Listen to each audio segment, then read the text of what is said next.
जितने भी संसार में मंगल है, शुभ कार्य हैं, सुखदायी हैं और विघ्न रहित हैं, उस सब के कर्ता भगवान गणेश जी माने जाते हैं। एक गणेश जी ने संसार में आकर के बाल्य रूप से जितने चरित्र किया, जनता के कल्याण के लिए, जीवों के कल्याण के लिए, उनका ये परम पवित्र दिन माना जाता है।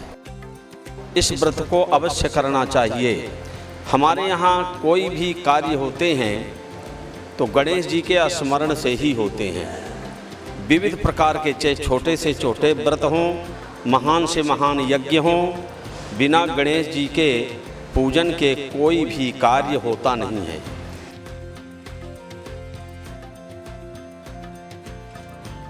गणपति बापा मौर्या, मंगल मूर्ति मौर्या। दोस्तों मेरा नाम है हरदीप दुआर, तुसी देख रहे हो लुधियाना लाइव। दोस्तों सब तो पहला लुधियाना लाइव ਦੇ ਸਾਰੇ ਦਰਸ਼ਕਾਂ ਨੂੰ ਗਣੇਸ਼ ਚਤੁਰਥੀ ਦੀਆਂ ਬਹੁਤ-ਬਹੁਤ ਮੁਬਾਰਕਾਂ। ਤੁਹਾਨੂੰ ਦੱਸਦਾ ਕਿ ਗਣੇਸ਼ ਚਤੁਰਥੀ ਭਗਵਾਨ ਗਣੇਸ਼ ਜੀ ਦੇ ਜਨਮ ਉਤਸਵ ਦੇ ਰੂਪ ਦੇ ਵੀ ਬਹੁਤ ਧੂਮਧਾਮ ਦੇ ਨਾਲ ਮਨਾਈ ਜਾਂਦੀ ਹੈ ਦੇਸ਼ ਔਰ ਵਿਦੇਸ਼ ਦੇ ਵਿੱਚ, ਜੋ ਕਿ ਭਗਵਾਨ ਸ਼ਿਵ ਔਰ ਪਾਰਵਤੀ ਦੇ ਪੁੱਤਰ ਸੀ। ਸਾਡੇ ਨਾਲ ਗੱਲ ਲਈ ਮੌਜੂਦ ਹੈਗੇ ਨੇ ਦੁਰਗਾ ਮਾਤਾ ਮੰਦਿਰ ਤੋਂ ਪੰਡਿਤ ਰਾਮ ਯੱਗਿਆ द्विवेदी जी। सो जाणਦੇ ਹੈਗੇ ਆ ਇਸ ਵਾਰ ਦੀ ਗਣੇਸ਼ ਚਤੁਰਥੀ कदों आ रही है, किस प्रकार ना मनाई जा रही है और क्यों मनाई जाती है, इसकी की विशेषता महत्व है।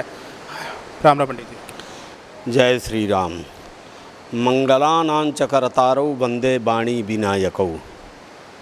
भगवान श्री गणेश जी ये मंगल के दाता हैं, इसलिए कहा मंगलानां च करतारौ। जितने भी संसार में मंगल है, शुभ कार्य हैं, सुखदायी हैं और विघ्न रहित हैं, उस सब के कर्ता भगवान गणेश जी माने जाते हैं। हमारे यहाँ सिद्ध विनायक चतुर्थी के रूप में 31 अगस्त को गणेश चतुर्थी मध्याह्न तक है, इसलिए गणेश चतुर्थी का व्रत संपन्न होता है, जो अनंत चतुर्दशी तक चलेगी। पूर्णिमा से एक दिन पहले अनंत चतुर्दशी है और उस अनंत चतुर्दशी तक गणेश जी का उत्सव चलता है। एक गणेश जी ने संसार में आकर के बाल्य रूप से जितने चरित्र किया, जनता के कल्याण के लिए, जीवों के कल्याण के लिए, उनका ये परम पवित्र दिन माना जाता है।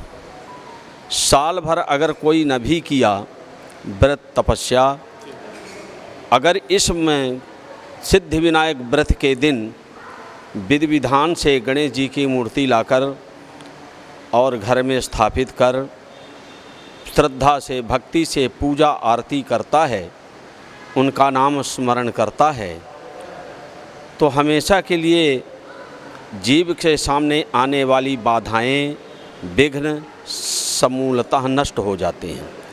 इसलिए इस व्रत की उच्चतम महिमा है। वो महिमा अनादिकाल से चली आ रही है और आज तो और ज़्यादा प्रचार प्रसार है, इसलिए इस व्रत को अवश्य करना चाहिए। हमारे यहाँ कोई भी कार्य होते हैं तो गणेश जी के स्मरण से ही होते हैं। गृह प्रवेश, सत्यनारायण कथा, अन्यान व्रतोद्यापन, विविध प्रकार के चाहे छोटे से छोटे व्रत हों, महान से महान यज्ञ हों, बिना गणेश जी के पूजन के कोई भी कार्य होता नहीं है। क्योंकि जीव को ये पता नहीं है कि हम जो कार्य करने जा रहे हैं इसमें भविष्य में ये पूर्ण होंगे अथवा नहीं होंगे, कितने विघ्न हैं, कितने नहीं हैं। इसलिए गौरी गणेश जी का पूजन करने के बाद व्यक्ति निश्चिंत हो जाता है। जिम्मेदारी भगवान गौरी गणेश जी की हो जाती है, इसलिए विघ्न विनाश करता माना जाता है इनको। भगवान शिव ने